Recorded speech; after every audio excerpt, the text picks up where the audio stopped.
Manly Hall Official is glad to produce, publish and offer. Theory of Metaphysical Disciplines and Personal Application. Dear student, the consideration of metaphysical disciplines begins with a definition of terms. Having established the meaning of certain words, we then may proceed safely with this extremely abstract study. We have to use words in an attempt to reveal to you something that cannot be put into words. Hence, the success of your study requires that you develop an intuitive grasp of metaphysical implications. The particular subjects of this course of lessons are meditation and realization. Meditation is an inward contemplation of divine realities. The subjects of meditation are the aspects of truth. Truth may be cognized only when the student is in a tranquil state. There must be no tension or effort. If you're enjoying this video and finding value in the content, we kindly ask you to take a moment to subscribe to the channel. A large portion of our listeners and viewers haven't subscribed yet, and by doing so, you'll help us grow and continue bringing you more high-quality audiobooks. Your support means a lot to us, and it's just one click away. So, go ahead and hit that subscribe button to stay connected and never miss out on our latest releases. Realization is the simultaneous understanding and acceptance of the divinity and the divine purpose in all things. Even more, it is the acceptance of things as they are, and the rightness of things as they are. Illumination is a state of conscious at-one-ment with the universal principle, man's participation in truth. The methods by which illumination may be achieved are called disciplines. Discipline is the specific directing and controlling of personal action. Discipline results in complete self-mastery. All discipline must be effortless, yet actual. Spiritual development is not the result of a desperate effort to be good. It is rather an inward realization of right, which transmutes the whole nature into the likeness of truth. In Zen Buddhism, the way of illumination is called the gateless gate. The Taoists of China describe it as the effortless effort. Growth is natural to man. No one thinks of a flower trying to bloom, or of a tree trying to grow. The blossoming of the flower is a manifestation of universal law flowing through the plant. It is the will of the infinite made manifest in the finite. Illumination is the blossoming of the soul in man. It is just as natural, simple, and inevitable as the flowering of the rose. The wise man does not try to be wise. Wisdom is as natural to him as folly is common to ordinary mortals. Man does not have to try to be himself. Effort is evidence of inconsistency in the individual. Most religious organizations impose strict rules and regulations upon their members. These rules and regulations consist principally of thou shalt nots, the purpose being to force man into a state of grace by inhibiting and limiting him. Any individual who tries to crush out with brute force of will the vices within himself, achieves only inhibition and neurosis. When through realization we come to understand the divine energy that causes us to exist and grow, we cease to impede its natural flow in and through ourselves. When through realization we become aware of this divine virtue within ourselves, our inner nature is enlightened, with the result that our outer nature inevitably is transmuted. Metaphysical disciplines should not be directed toward material ends. The true mystic does not meditate or concentrate in an effort to attract to himself the things of the material world, nor does he attempt to find in meditation an escape from the responsibilities or problems of his objective life. This does not mean, however, that metaphysical disciplines produce no physical result. When a man puts his inner life in order, through meditation and realization, the result is a happier and better physical existence. If we can teach you the philosophical life, that is, the effortless way to grow, we shall have established you in the foundations of wisdom. If we can reveal in some way through the insufficient medium of words the wordless truth that being wise is the most simple and natural state of the evolved man, a great and permanent good will be yours. The Chinese goddess, Kuan Yin, the Lady of Mercy, is depicted robed in flowing garments which are, to the Buddhist mind, symbolical of the cosmic pattern of life. Existence is really a pattern flowing towards the real, a motion in space, a flowing of all life towards wisdom and truth. Metaphysical disciplines are not to be regarded as competitive exercises in which one vies with another in the magnitude of his imaginings, or yearns towards some metaphysical aristocracy. All metaphysical exercises worthy of the name are an unfolding of self into the light of virtue, beauty, and wisdom. The illustration for this lesson is taken from the Zen school of Chinese art. We have called it the Lone Traveler. It depicts a solitary monk standing on the edge of a great cliff gazing out into the mist.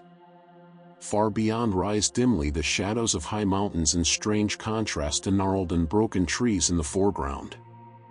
Much has been said of the loneliness of wisdom, how the truth seeker becomes a pilgrim wandering from star to star. To the ignorant, the wise man is lonely, indeed, because he abides in distant heights of the mind. But the wise man himself does not feel lonely, for wisdom brings him nearer to life, closer to the heart of the world than the foolish man ever can be. Bookishness may lead to loneliness, and scholarship may end in a battle of beliefs, but the wise man gazing off into space sees not an empty void, but a space full of life, truth, and law. A metaphysical student who tries to be more than he is can be very lonely. Only a part of him has gone forward. He has renounced old attachments, but he has not grown up to new ideals. He has renounced material things, but he has not outgrown them. He clings to a little of ignorance and strives for a little of truth. Such a man is lonely and miserable. Space around him is still an empty void, for he has not realized the immanence of truth. In terms of realization, truth is the cosmic fact, and that fact is the most beautiful, the most noble, the most gentle, the most wise, the most desirable of all things. This truth is not merely a word that can be defined, but it is a sufficiency towards which man grows. It is the absolute law that abides in the farthermost and the innermost. It is all sufficient to the wise man. Only the real can perceive or value the real. The ancient masters have told us that illumination, the final reward of discipline, comes suddenly, when no man knoweth. At the end of the path is that state desired of all men. It is impossible to say when illumination will come to any individual. It may come tomorrow, or it may come after 10,000 lives, but discipline inevitably will bring closer this day of liberation. Metaphysics promises man freedom, security, and wisdom only when he has elevated his own nature to the appreciation and realization of the divine plan. Personal application.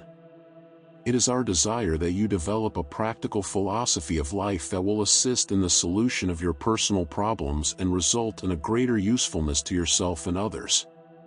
The lessons of this series are intended to acquaint you with the general subject of spiritual development and outline a practical metaphysical program.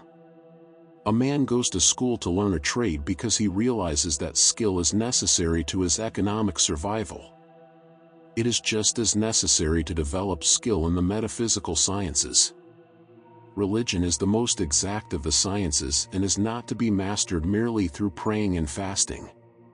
No man becomes a good bookkeeper through hoping, nor can he become a great philosopher by mere desire. He must subject himself to philosophic disciplines and work toward proficiency in the sacred sciences. The aspiring few envision a larger purpose behind the visible world and its activities. They are rewarded for their increased efforts by a fuller realization of spiritual truths. All humanity is subject to discipline in some form. In the material world, the pilgrim, staff in hand, stands on the brink of the sensory sphere. He faces out towards the shadowy forms of the distant mountains, symbols of the great spiritual truths which always lie beyond. Between lies the sea, the gulf of Maya. The lack of discipline results in diminished skill and efficiency. Elbert Hubbard once said that the average untrained working man earns $100 a day, but $95 must be deducted to pay the salaries of those who do his thinking for him and correct his mistakes. A man goes to school to learn a trade because he realizes that skill is necessary to his economic survival. It is just as necessary to develop skill in the metaphysical sciences. Lack of this discipline must result in diminished earning power. Regardless of how deeply a man feels, how broadly he studies, and improves himself outwardly, he is not complete until he has perfected his inner disposition. Until spiritual consciousness has tinctured and brought to perfection all the efforts of the intellect, man is not secure and not sufficient. Material education is directed towards increasing the skill of mind and hand.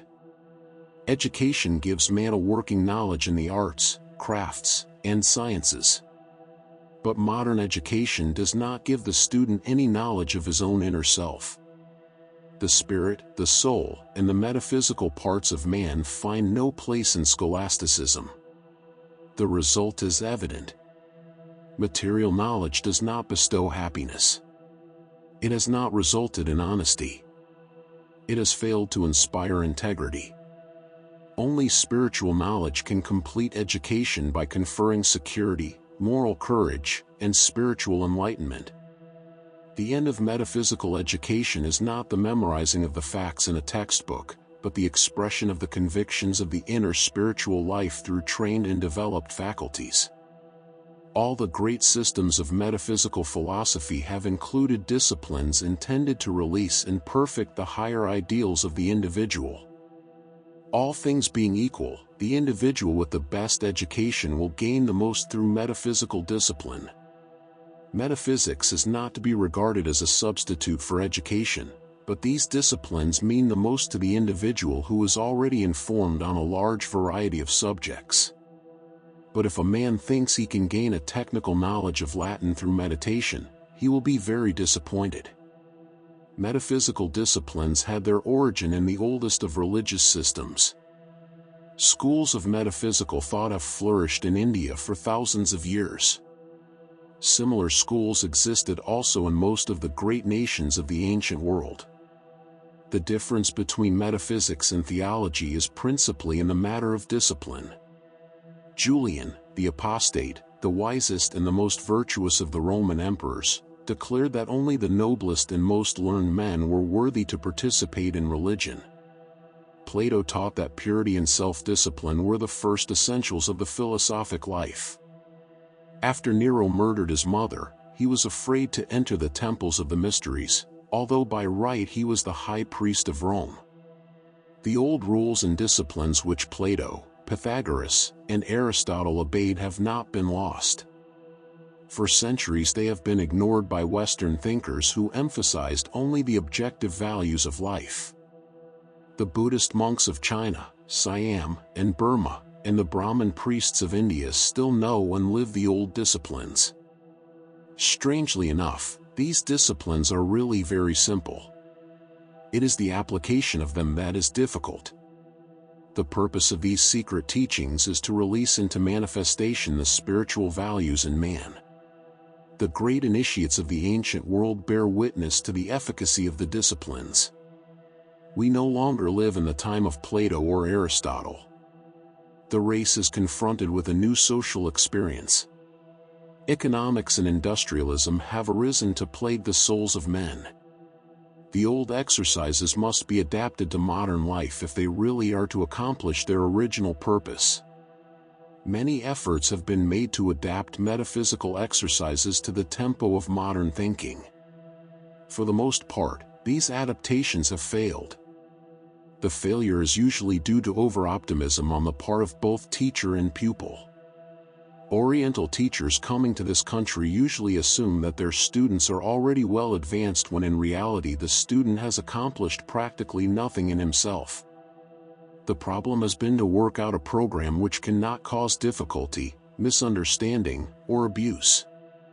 We seriously believe that it is impossible for the student to get himself into difficulty through the study of this course, and at the same time, he can make genuine progress towards a fuller understanding of the old mystery teachings.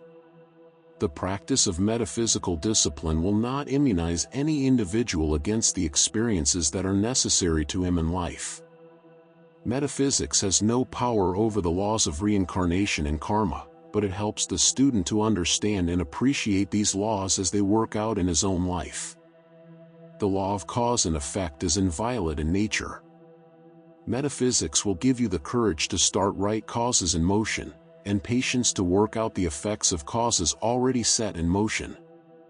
Metaphysics will not remove obstacles, suffering, poverty, relatives, or debt, but it will give you the intelligence to face these assorted ills with a good hope, a high integrity, and a sound conviction. Metaphysics strengthens character, thus, it does help the individual directly to gain mastery over any group of circumstances by facing them fairly and solving them honestly. The law of karma, or cause and effect, applied to the actions of man is the raison d'etre of all metaphysical discipline. The student earns a better fate through discipline, hence it is inevitable that he will enjoy a better destiny. All causes produce effects consistent with themselves. If the life is put in order through philosophy and realization, the result is not only greater security at the present time, but a better future in lives to come. In ancient times, those who desired to devote their lives to the sacred sciences traveled into distant countries to study with great and learned masters. Pythagoras received candidates behind a curtain, and it was only after years of discipleship that his pupils were permitted to behold his face. The Pythagorean disciplines are typical of the old methods of development. Candidates for admission to his school brought a report of their character and conduct from leading citizens in their communities. They had to have achieved a high proficiency in mathematics, astronomy, and music, or they were not eligible. Pythagoras determined by metaphysical means the disciplines necessary for each of his disciples. These disciplines were rigidly enforced for varying periods of time, the maximum being 20 years. Under the personal supervision of the master and his more advanced students, the beginner progressed safely, protected from all of the dangers which arise from an incorrect interpretation of metaphysical truths. Nearly 25 centuries have passed since the burning of the Pythagorean Institute at Crotona. One by one, the old mystery schools have disappeared. The truth seeker of today may no longer beg admission at the temple gates. The disciple must discipline himself. Apollonius of Tyana, who lived centuries after the death of Pythagoras, imposed all of the Pythagorean disciplines upon himself, even the vow of 5 years of silence. He assumed these disciplines voluntarily because he knew that they were essential to the spiritual development of himself. This must be the attitude of the modern student. Evolution has brought to the average man the power to analyze and estimate his own character. It is no longer necessary for the priestcraft to show him the forces of right and wrong. Each man is now his own high priest, his own initiator, the master of his own metaphysical life. Having realized this, your own integrity must strengthen you for the path of discipleship. Adaptation. Among my friends is a charming gentleman of pure Anglo-Saxon ancestry. His forefathers probably died on the field of Hastings, but this man looks like and thinks like a Chinese. Today, he is an elderly gentleman with slanting, oriental eyes, and a scraggly white mustache of Confucian cut. He has devoted his entire life to the study of Chinese and frequently is called upon by Chinese scholars to interpret for them the intricacies of their own language. This learned and kindly man is a geographical misfit. From the viewpoint of reincarnation, this is probably his first embodiment in an Occidental form. Biographers of Ralph Waldo Emerson have referred to him as the New England Brahmin. His library included most of the Eastern classics, and his whole approach to philosophy is Hindu. These are outstanding examples, but each one of us has come to this present life from some other national or racial background. If you will study the faces and temperaments of people around you, you will observe how the law of reincarnation has brought together the ends of the earth.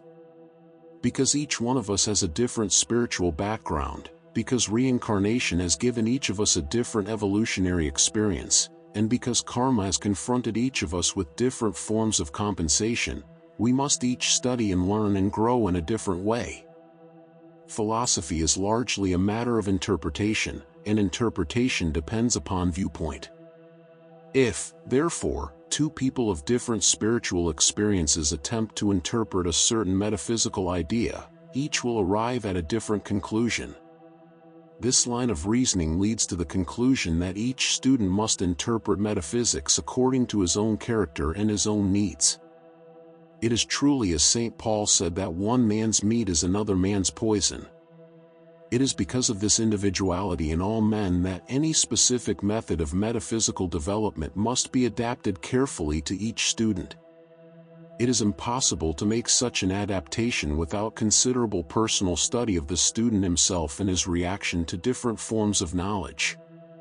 That is why, in the present course, we are carefully avoiding any form of metaphysical discipline which might lead to injury or disappointment. There are two great divisions of metaphysics, one Eastern and the other Western. The Western branch had its beginnings in Egypt and Chaldea. The Eastern branch had its origin in the pre-Vedic cults of Trans-Himalaya. The Western school developed along objective lines and found its greatest exponent in Plato, the most perfect of the Greek philosophers. The Eastern school, essentially subjective in its psychology, achieved its highest proficiency in the teachings of Gautama Buddha. The Western world essentially is objective in its psychology of life. The Occidental believes what he sees. He values physical things and physical life, and strives after position and power. Modern industrialism, with its high measure of efficiency and its entire lack of idealism, is the inevitable product of an objective philosophy perpetuated by a comparatively unphilosophical people. To the Hindu, the invisible is real, and the visible is an illusion. The Oriental mind perceives clearly the hierarchies of celestial power. The goal of Eastern idealism is complete renunciation of all physical attachments and all physical possessions. The Eastern sage exists for the sole purpose of achieving detachment. He dreams of the day when he will have nothing, while the Occidental dreams of the day when he will have everything. In the East, wisdom is wealth. In the West, physical and visible accumulations are most desired. We know that all extremes are imperfect, and that in moderation lies the greatest virtue. Therefore, the wise man of today is trying to blend Eastern and Western thought and achieve a balance between attachment and detachment, between possession and renunciation. In our modern educational system, millions of young people are taught the same thing. Knowledge becomes for them a mimeographed education in which spiritual values are entirely ignored. The emphasis on sports and social events blinds them to the more serious values of study. In the East, the foundations for a metaphysical life are laid in childhood. The average Hindu boy of 12 knows more about religion than the average American clergyman of 60. Mysticism is a birthright in the East. In the West, it must be arduously achieved, often at the expense of economic security.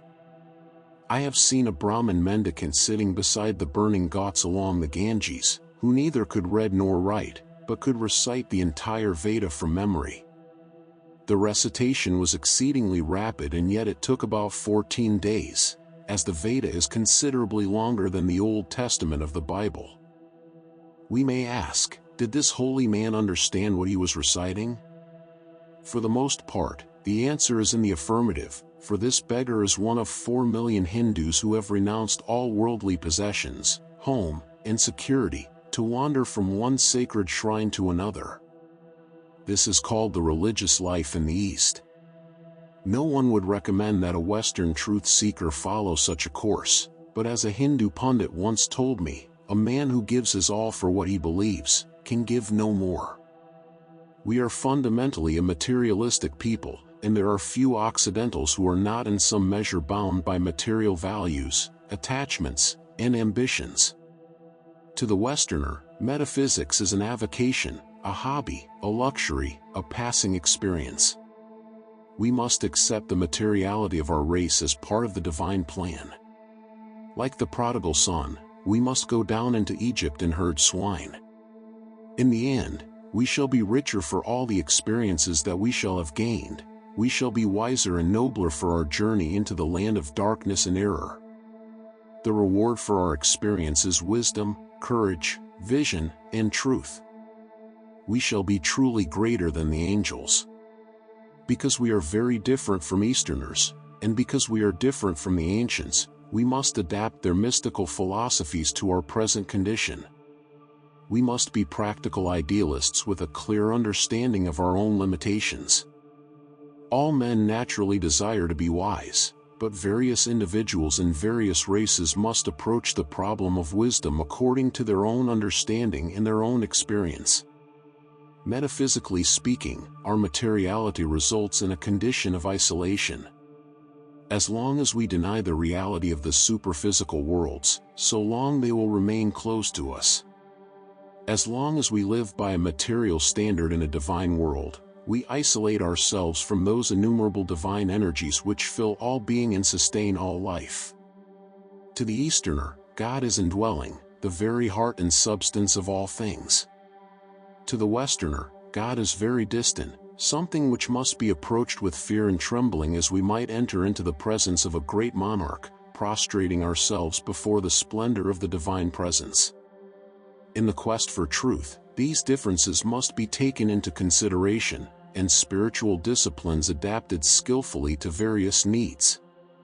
The tempo of Western living has unfitted us for the peculiar sedentary, meditative life of the East.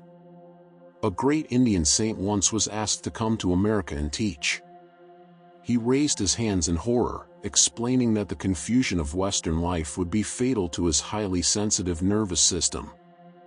In a way, this same confusion is exceedingly detrimental to any Western student who attempts the contemplative life. The vibrations of a large Occidental city are discordant and react violently on the sensitive centers of the soul ganglia or sympathetic nervous system. The physical body of the Western person has increased its resistance to external impulses and developed a shock-proof mechanism. The result is that the Westerner is more blunt, obvious, and less imaginative than the Oriental. It is necessary to his survival that he live constantly in the evident, that he build philosophies to justify this course of procedure, and that he depreciate any other system of living. It is all part of an escape mechanism. It is not surprising, therefore, that the more sensitive type of Westerner accepts gladly the fragments of Oriental philosophy that come to the West. Eastern mysticism appeals to the soul starved by Western materialism. Unfortunately, exploitation often follows. Several sincere Eastern teachers have come to America in the last 50 years as missionaries of Eastern philosophies.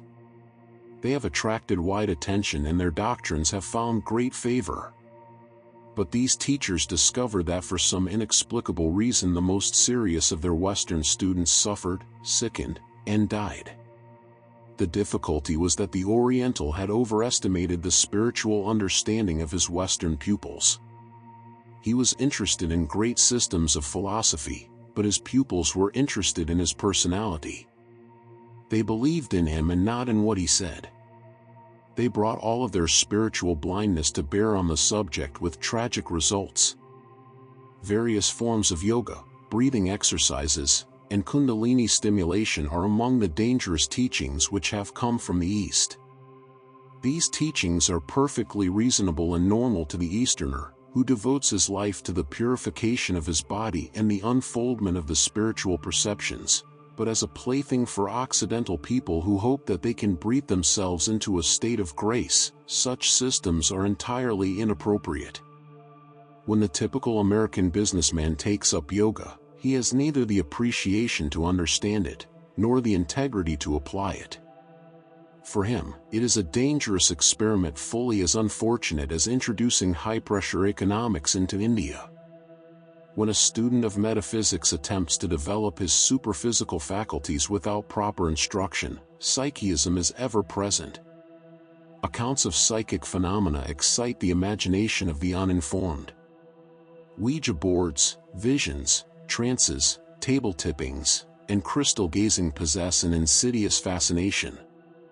Phenomena become the proof of spiritual power, which fact is reminiscent of one of the yesterday's yogis who proved his cosmic consciousness by driving an automobile down a business street without any gasoline. This exploit won him a veneration that wisdom can never expect. It is most important that any student of metaphysics who expects to make any true progress in the development of his inner life should refrain from all forms of psychism and avoid psychic phenomena. The best schools in both the East and the West warn their disciples against psychism and mediumship. In India, psychic phenomena are practiced by members of the lower grades of yoga, never by students of Raja Yoga. We have had the problem of psychism in mind throughout the preparation of this course, and this has influenced us in the selection of certain disciplines of a positive and non-psychic quality.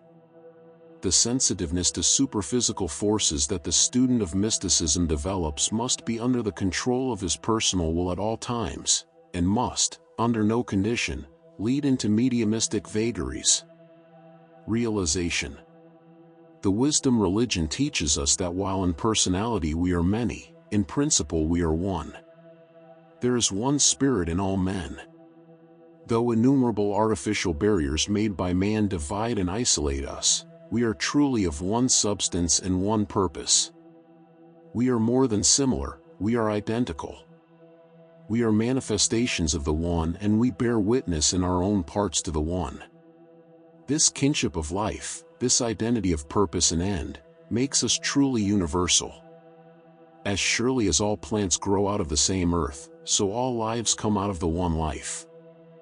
We are all plants with roots in space, nourished by one energy, and growing up to reveal one intelligence. To the degree that man can perceive this unity, to that degree he is wise. As long as he can think always of this impersonal unity, he can avoid division and discord. An understanding of philosophy reawakens the spirit in man and restores to him the realization of the one. Our keynote from now on will be the universalization of the individual, that is, the development of universal values in each student. Begin your philosophic life by gaining an imperturbable realization of the life and of the law, upon which you will build your meditation. We sincerely recommend that you attempt in your own daily life the chemistry of vision, that you bring the best and highest ideals of yourself to bear upon situations that arise. Live up to the best that you know, and observe how quickly problems will disappear. Everything that is difficult becomes easy when it is done with truth as the criterion of action. If you gain only a little understanding of life upon which you may build a positive and helpful philosophy, you will have accomplished much. You cannot achieve perfection in a day or even in one lifetime. But if you work towards it, you will come closer and closer to understanding. This realization is your first step. Ponder well upon it, for upon the rock foundation of individual integrity you will build the house of universal understanding. To attempt to live beyond what we know is dangerous. Not to live up to what we know is equally fatal. Sincerely yours, Manly P. Hall. Copyright 2025 by Manly Hall Official. Thank you for listening. Please consider to subscribe, like, and share, to help the channel growth, new videos on a daily basis.